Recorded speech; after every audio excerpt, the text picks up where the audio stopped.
Welcome to Courageous Conversation with Teresa W. Gamble, powered by Concierge Resource Professional Consultant.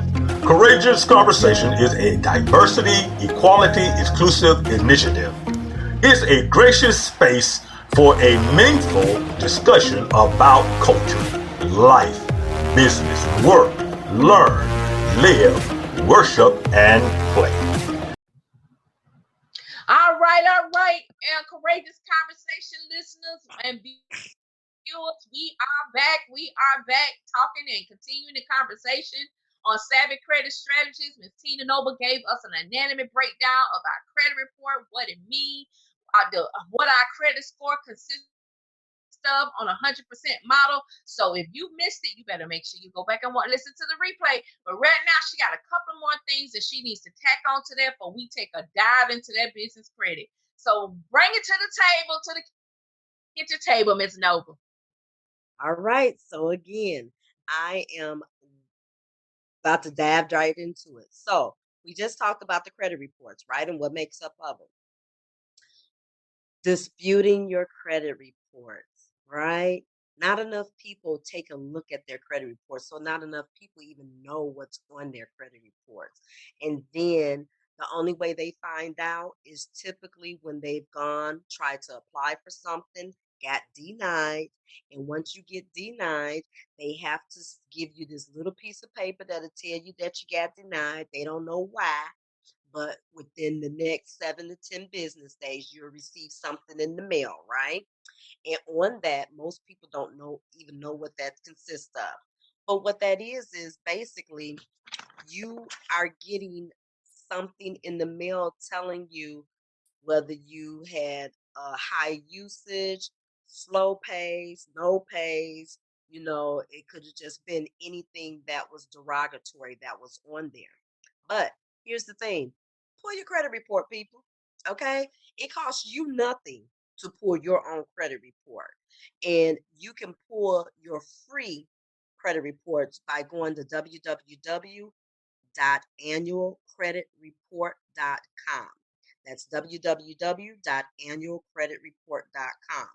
Now, when you get your credit report, it consists of your personal history, your account information.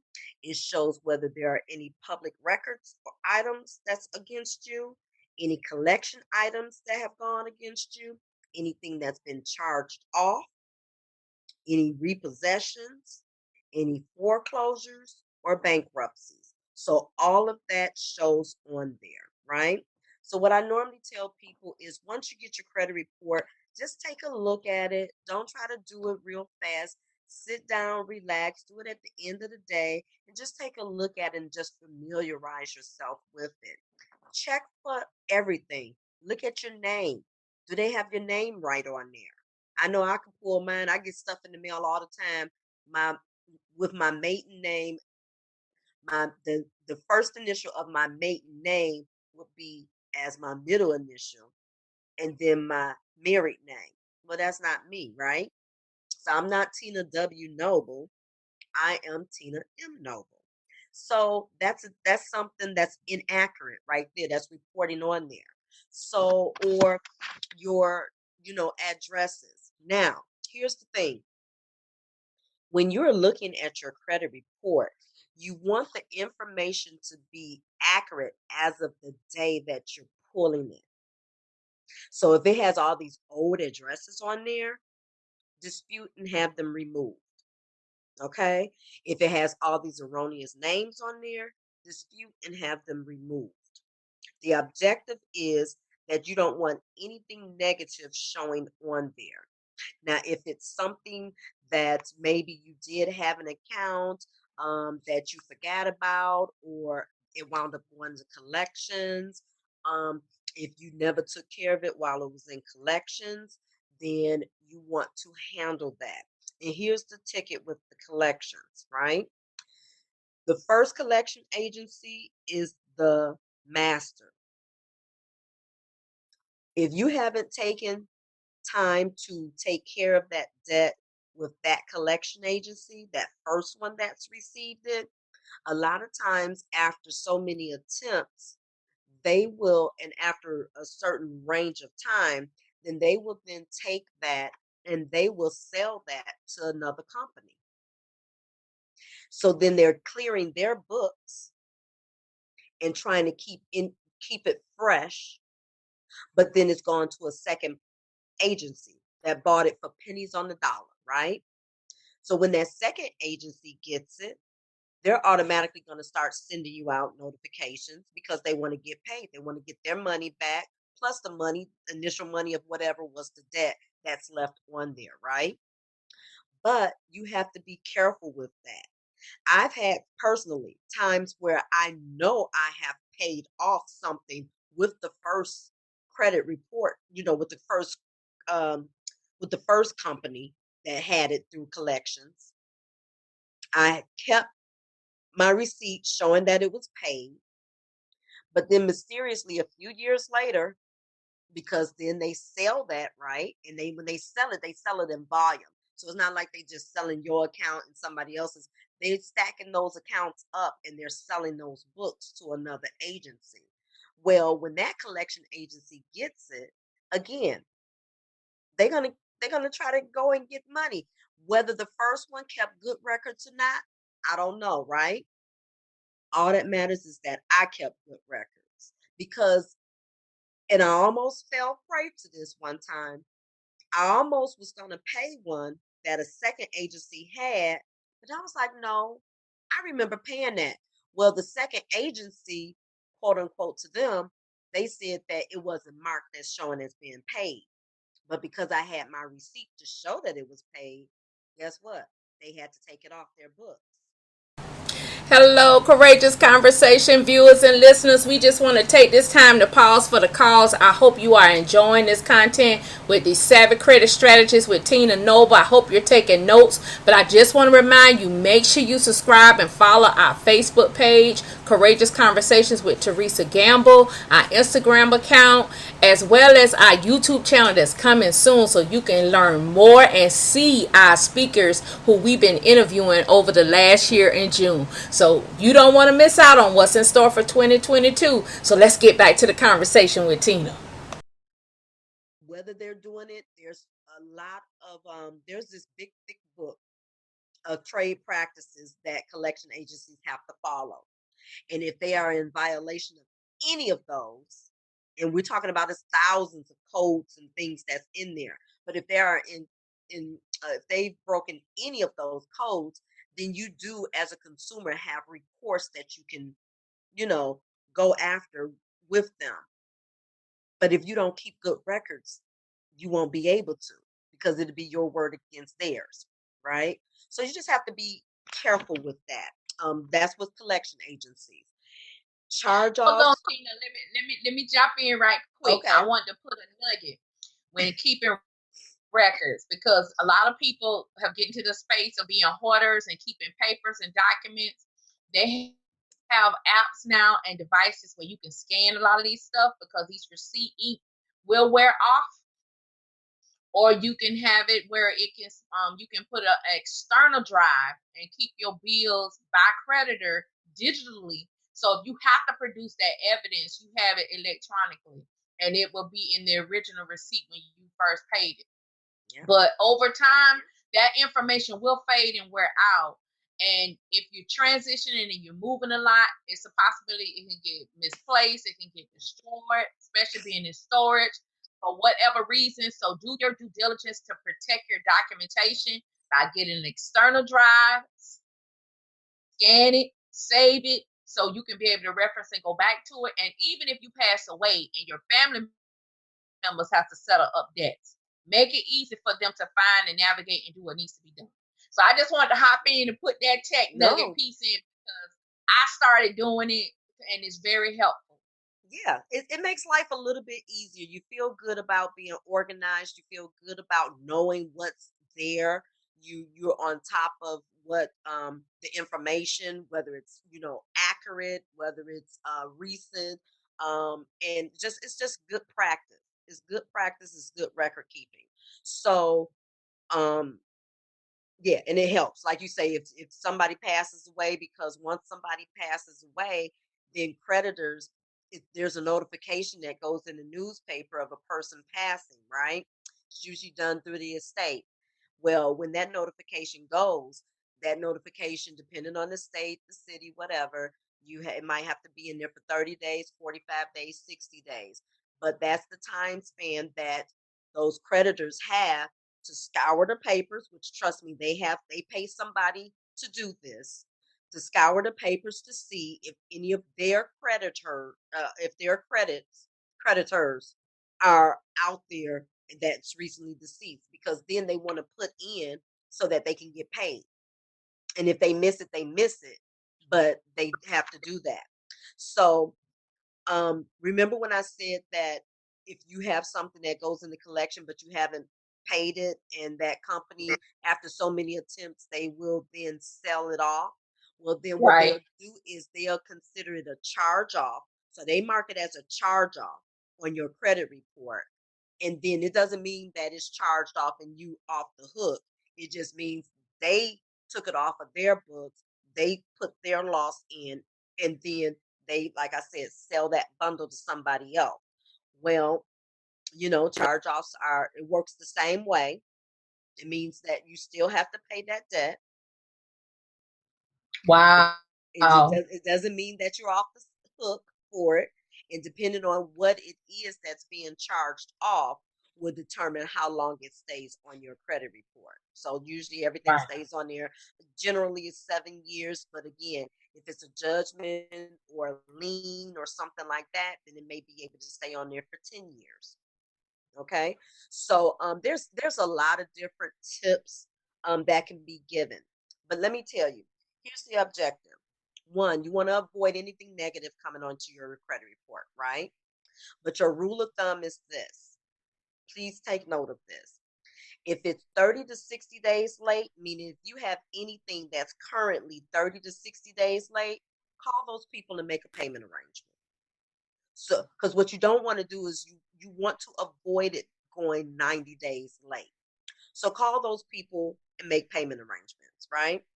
But if it's 90 days late, call those people and make payment arrangements, because you want to try to avoid a charge off. Okay? Got it. But if you can't avoid the charge off, then call those people and make payment arrangements. Because what you want to do now is avoid it from going to a collection agency or becoming a judgment against you. So no matter what it is, so no matter what it is, you want to call them and make some type of arrangements. And you'll be surprised when you call them. One, it shows that you're being responsible. It shows that you care about your credit, right? And then what a lot of these places have in store is they have the ability to sometimes move a payment to the back end of your installment. So if it's a credit card, I don't care if it's a credit card, if it's a car note, if it's a mortgage, student loans, all of that. Call them and talk to them. You never know what can be, your blessings can come out of that when you take your head out of the sand. It really can. So again, you want to avoid being late. But if you're 30 to 60 days late, you want to avoid being 90 days late. If you're 90 days late, you want to avoid it going to collections or judgment. And you want to avoid it from going to a charge off. And if it's a charge off, then you want to call them and you want to avoid it going for collection or a judgment. And once it's gone for collection or a judgment, then those people will reach out to you and respond. Please. What you don't want to do is have a judgment be unanswered by you, because a judgment means that they've already gone to court. They've already appeared before a judge. They've already got the judge to sign off on this judgment, to the degree that they have to give you so many days to respond to the judgment, and you have to act on your own behalf. And then once you do that, and that shows that you're trying to work with them, and then they have so many days, or they can work out arrangements with you and things like that. So you just have to do it. No matter what you're doing, especially if it's a charge off or a collection or a judgment, you want to make sure that you get everything in writing. Whatever are the terms of the agreement, get it in writing. They can email it to you or they can send it to you in the mail, but you need the you need to have that in writing. And then a lot of times they will what they'll do is sometimes they may work out to where instead of you paying off the full balance, they might have a way that you can pay off. Sometimes it can be half 50% of the balance owed. But when they are ready to work that out with you or they offer you terms like that, you have to act on it right then and there. That's the advantage. So if you ain't paid them, then you should have the money somewhere, right? So that that's generally you should, but things happen, right? And then Right. foreclosures work differently, and it varies state to state. So I am originally from Detroit, but Illinois is where I spent the majority of my life, right? In Illinois, when something is going into foreclosure, you have 18 months to work that out. Legally, it's going to say 12 months, but it's really 18 months that you have to work that out before then they can go in and do a full foreclosure on you. Other states are not like that, so you have to check your individual state. Some states, if you're 30 days late, they can immediately impose foreclosure proceedings on you. So it just depends on your state, okay? And what I have done for the convenience of anybody listening to me and anybody out there is I have created an ebook. It's a very small, simple ebook, but what this ebook consists of are your primary dispute letters that's needed to go with these with whatever it is that you're disputing. I have one in there for rental. So if your landlord does not report to the agencies, what you want to do is you can actually put together your own letter and send that to each of the credit bureaus and have it attached to your credit file. At any time, you can have things attached to your credit file with the credit bureaus. You can have things removed from your credit file off the records with the credit bureaus. But there are certain letters that needs to be written for that. So I have put together, it's a simple, I think it's about 5 letters, simple letters, primary letters that will be able to get and help you dispute anything that's on there. And it's $10, and you can reach out to me directly. So it's available through the Noble One Credit Counseling LLC, and you can reach out, email me at tmnobleone@gmail.com. That's tmnobleone@gmail.com. Or you can find me on Facebook, either through the Noble One Credit Counseling or TM Noble One. So TM Noble One, and one is spelled out. Or IG at TTHENOBLE one. So T the Noble number one on IG. And you can just, reach out to me and we can get that ebook over to you, and you can then begin disputing. Now, what I do tell people, I try to tell people and counsel people and show them how to do these things on their own. Yeah, you can go and pay somebody to do it for you, but when you're paying, one, if you got money to pay somebody, then you can just go get you some stamps and make it simple for you. A lot of people don't want to take the time to do it because it's not time consuming, but it's about being consistent. And all you have to do is just mark on your calendar when you need to report back and things like that. When you send off something to dispute for your credit report, that they have 30 days to respond. So mark it off on on your calendar. And then once they respond, then you have 30 days to reply.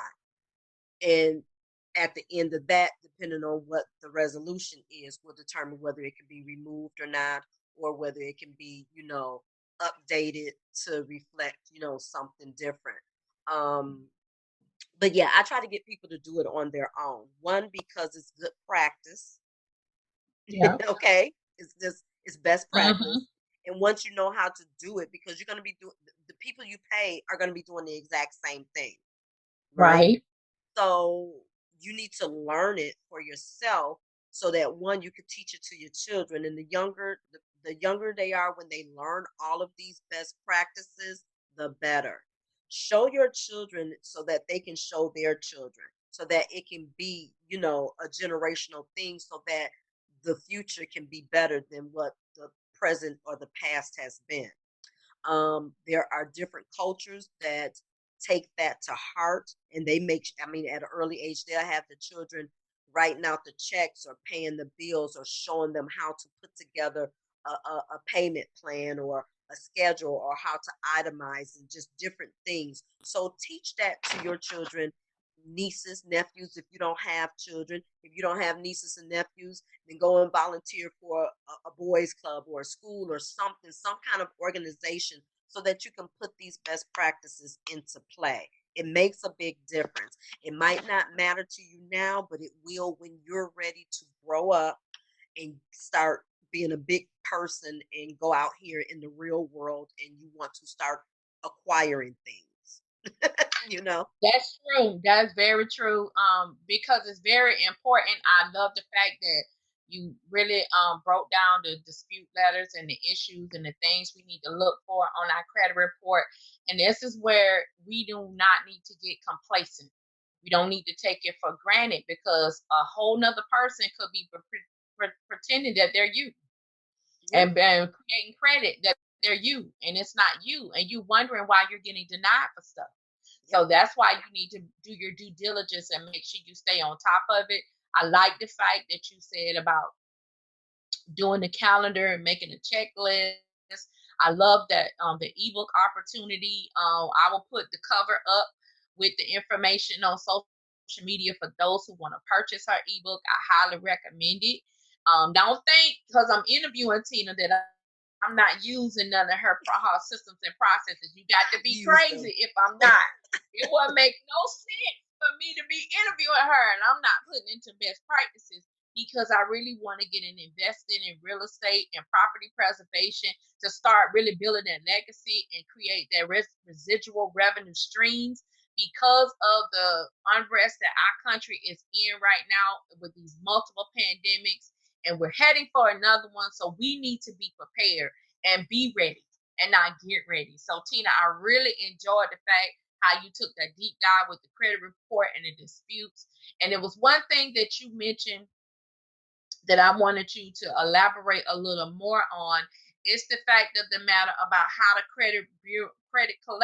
the collection agencies can reach out to you, because I just heard on the news they can contact you now on social media. Now, what's up with that, my sister? What is up with that? Look, let me tell you, as we get wiser and savvier and technology is just out here like it is, and it's just going to advance even more, they are getting savvy with it too. Okay, don't think because they not your friend on social media that they can't get to you. You ain't gotta Wow. approve them to be a friend for them to get to you. I've worked for a law firm for over 32 years in my life. I know what they can do without your permission regarding your social media. And the people don't realize what you're putting out there sticks, it stays. Yes, yes. They have ways of reaching out to you that's just crazy. First of all, when you're applying for credit, you know how they ask for references? Uh-huh. They do that for a reason. Because when you become um uncooperative with them and you're not, responding to their calls and things like that, then they're calling all those references that you put out there. So if you try to be a private person about your business, if you're not handling your business, then guess what? Your business is not out there in the streets. If you have co-signed for anybody and they not handling their business, then you are then on the hook for that. And trust me, everything that I'm saying, I've been through it. I've been there, done that. I've used all these steps and tools to get myself back on track. And sometimes you can get yourself on track and then life will happen. Still, no matter how good you are, word you try to be, but the thing of it is, and that's why I try to tell people to learn how to do it yourself, because once you've done it, it stays the same. Don't dispute anything online. Yes, ma'am. They can reach out, they can find you, they can touch you. And if they are able to do that now through your social media, I mean, who wants to see a creditor on your social media posting on your stuff, talking about some, yeah, you know how people be flashing all this money? Uh-huh. I just had this vision. People talking about they securing bags and this and that, but they not taking care of their business. Guess what? Now they gonna dip into your chats or your whatever, and they gonna be talking about, well, why you securing the bag? Can you pay your bill? Exactly. How Exactly. embarrassing would that be? Very. Why? Especially if you're a business owner and you trying to establish your business to make money, and your creditor in your DMs messaging you about a bill or befriending you. Because you know what? This kind of reminds me when I was in cosmetology working in the shop, how the investigators used to be undercover, and they would actually come in the salon and come get their hair done, their nails done, their makeup, they get their feet done. They get the whole kit and caboodle. And by the time it's over with, if they don't see your cosmetology license on that station in your name, they writing out that ticket to give you that $1,500 fine. This is what this is reminding me of. Look, I guess they people want their money. I mean, Yep. if you lent somebody some money, I don't care if it's $5 or if it's 500 or 5,000, you want your money. I mean, unless you are a charitable contribution, then that might be something different because you're already set up to give money and not expect anything back in return. But you want your money. They've done you a great service of extending something to you that you probably wouldn't have been able to get. So treat it properly and treat it with respect. I mean, at the end of the day, your name is, your credit worthiness is your name. That's good. That's good. That's But they got to good. go on social media to get your name, to reach your name, and don't think that they don't know. You on Facebook under one name, you on IG up under all these other aliases. Don't think they can't find you. Trust me. Exactly. Especially They with got facial time. recognition. Yep. They getting real savvy. Look, and people don't realize this either. I'm glad you said that with facial recognition and thumbprints and all this and that and stuff. Why do you think that they extending all these conveniences to you? You just tap your phone and pay something. You put your recognition. You can do face recognition from your phone, or you can do your thumbprint recognition from your phone. Baby, that is how they track you. That's how they keep tabs on you. It is. It is. So people don't realize that. Amazing. I had another part of the collection question I'm gonna ask, but it's more business related, so I'm gonna wait till we get in the business credit side. So, ladies and gentlemen, we're gonna take a commercial break right here. Miss Tina Nova, I mean, she dropping them nuggets on us today, and I have been an avid credit repair person myself. The DIY, my husband say I'm the ace guru doing it, but it's time consuming. But you know what's going on for is your credit worthiness. I love your quote. Your credit worthiness is your name. And I remember that's why the old people say, if you don't protect anything else, protect your name. You've been listening to Courageous Conversation with Teresa W. Gamble. Courageous Conversation is powered by Concierge Resource Professional Consultant. Would you like to be a guest and have your story, lesson, and best practice to be captured in an audio encyclopedia? We are currently reviewing applications for future guests to join us, and we're especially interested in creating spaces for long-standing or multi-generational Black-owned businesses.